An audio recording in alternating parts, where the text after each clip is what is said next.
Matagumpay na naaresto ng mga tauhan ng Kalasyaw Municipal Police Station ang isang lalaki na itinuturing ng top 1 most wanted person sa antas ng municipal level noong Hulyo 20, 2026.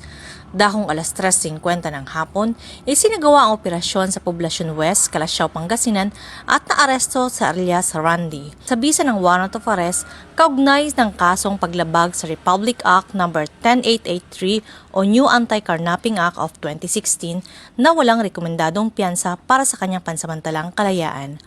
Matapos ang pag-aresto ay dinala ang akusado sa himpilan ng Kalasyaw Municipal Police Station para sa kaukulang dokumentasyon at iba pang mga legal na proseso bago iharap sa korte.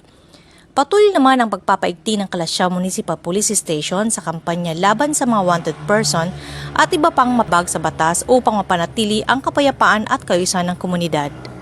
Mula dito sa Ilocos Region, ako ang iyong Police News Network Correspondent, Police Master Sergeant Carmela Dangecan, alagad ng batas, tagataguyod ng balitang pulis.